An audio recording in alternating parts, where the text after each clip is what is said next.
Okay. So government needs to bring about transformational reform in APMC.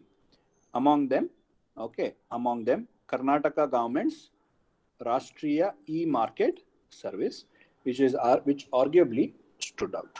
Okay, comment. So here the main focus is on REMS. So how it has been a game changer. Okay, or what is so good about it? What is so good about it? You have to write. So this is a comment question. You have to write why, what, issues, solution. This is what you will write in your, I told no, spend 20 seconds to write the framework. So here you will write why. Why means you should write the shortcomings of APMC. You should write the shortcomings of APMC. What is the shortcomings of APMC? You know it, that APMC is very restrictive, price sensitivity is not there, market mechanism is not there, exploitation, etc. In order to address that, Karnataka government, along with NCDEX, came up with an e-reform, which is called as the Rashtriya e-market service. Then you will write what is that? What is the feature of it? So basically, it's an electronic platform whereby farmers can electronically trade in their farm produce. What is the benefit? You will write next. What is the benefit? 1, 2, 3, you will write the benefit. What is the benefit? Benefit is that they will get better price, they will be able to sell whomever they want, bring about more efficiency and all that you will write. Then you will write the issues.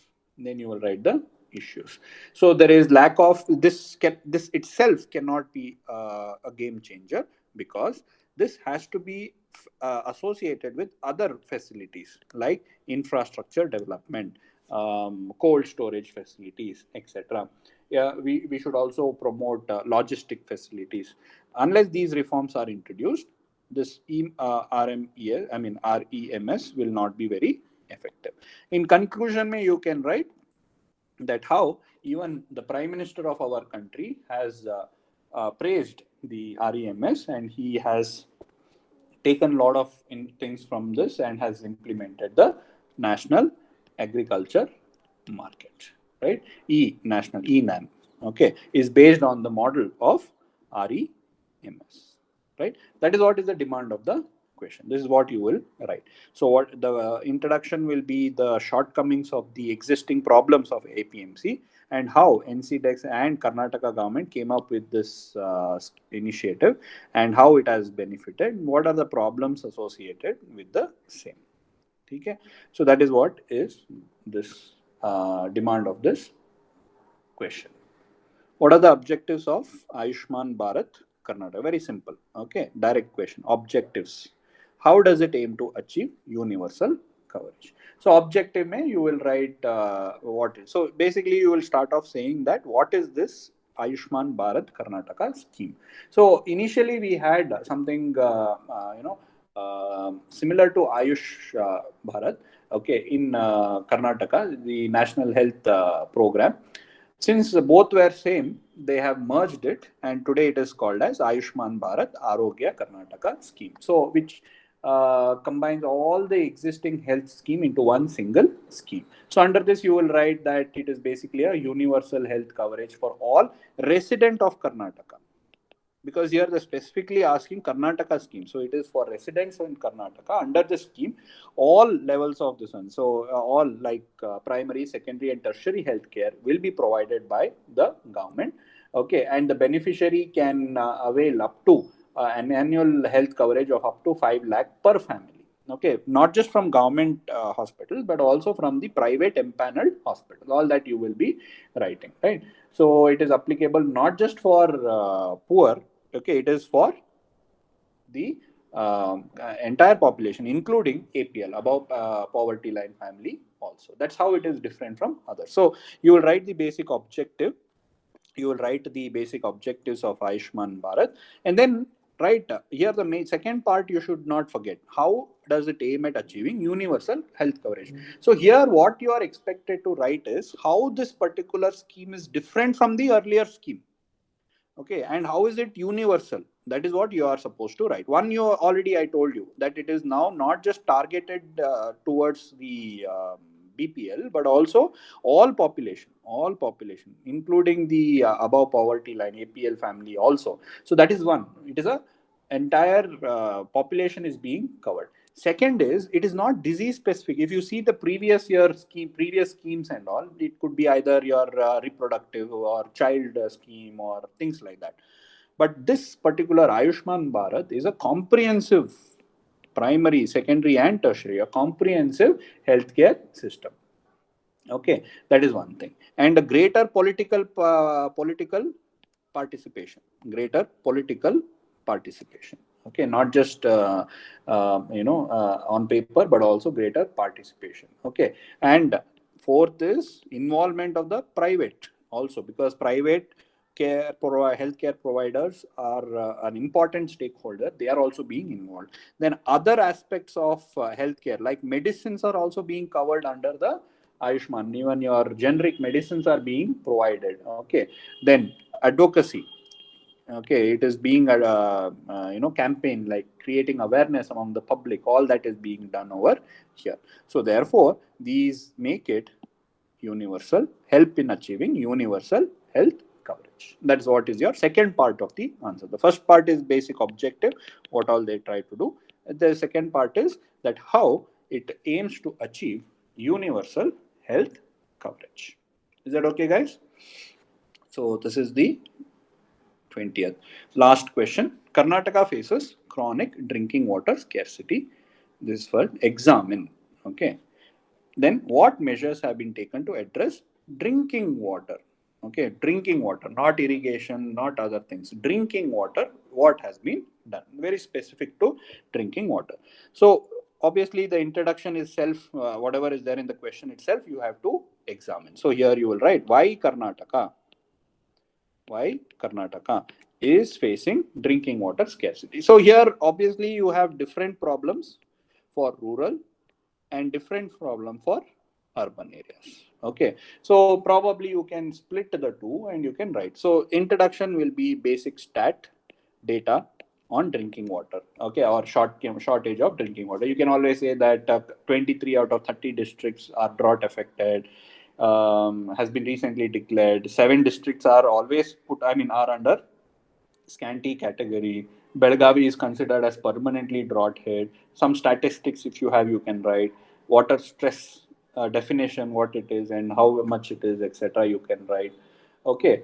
There are some data that is there in the answer key. You can go through them, select few of them, and put it in your note. Okay, data file. You can put it.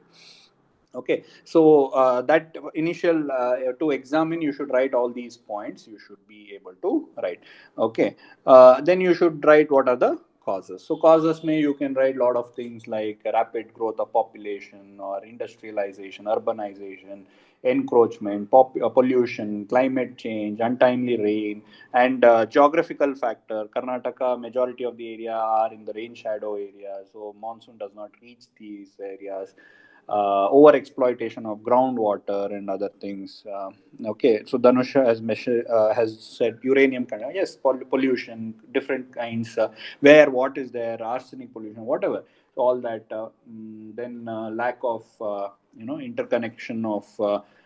There are some areas with surplus, some area deficient. If you talk about our western flowing river, so major chunk of water is taken away in the west flowing rivers, so therefore leading to a lot of scarcity. So there are some data, all that you can write in examine. Okay. What measures have been taken to address? So this is basically your government schemes, what measures have been taken up. So interlinking of river also has been done. No, your Ettinahole project and all is for drinking water only. Similarly, you have your Jalavarsha, year of water, Jaladare, then Jalamruta. Okay, then what else? We have Karnataka State Water Policy 2019. What is being done in that goal of Karnataka Water Policy? Okay, all that you can write. Okay, it's very simple. There are various schemes and initiatives and central programs being implemented in Karnataka. All that you can write about. Okay. So again, direct. Only thing is, yes, content-wise, if you are not very clear, if you don't know these facts, then obviously you will not be able to completely write your answer. But you should make sure that 2-3 points also, if you have, write generic, but make sure you highlight those specific ones. Is that okay, guys? So this is what you can write to get better marks. Any doubts? Okay, generic, the story part you already know, why it is necessary, economic development, that this you will be able to write. But this 2 to 3 key points you don't know, so that you make micro notes on. Okay, that is one thing you will start doing. I hope you have already started. That's what you will start continue doing. Then data. Okay, you will have like education, health, few, just 2 pages of it. It'll help you in your polity, it'll help you in your economic topics, social topics, etc. Okay, and then you will have some basic facts like schemes, policy, and other things you should get. Okay, so these things probably you can make notes of. Okay, start making. Then whatever answer keys we do, no, these are very important. Keep them, use them as textbook, and remember them. Most of the times it may be asked in one way or the other. But our whole objective is, I'm not telling you that these questions will be repeated. Please don't think that these questions will be repeated. We don't know magic to predict the type of questions will be asked. But we will try to give the most relevant type of questions so that you can make right. I mean, you can write good answer. You can write good answer. And trust me, content is one part, 50%. Answer writing is 50%. Okay. So answer writing may, even with limited, like Drone Pratap, with limited, with nothing, he was able to, scam so many people. Same way, you have an opportunity just to, with limited information, you should write good answer and appear to the evaluator that you know a lot. That is what you have to learn. Write beautiful answers, structure it well, underline the keywords, write in capitals, box it, write figures, write this one. Each question is an opportunity. Don't lose it. Okay, don't lose it. Each question is an opportunity. 1-2 marks extra in each question. Okay, 200 marks at the end of the day. Is that okay, guys? This is what you have to do. Practice, write answer questions, sit for 3 hours, identify, experiment in the exam hall, what all you can do, when do you get more marks. Okay, and then you can write.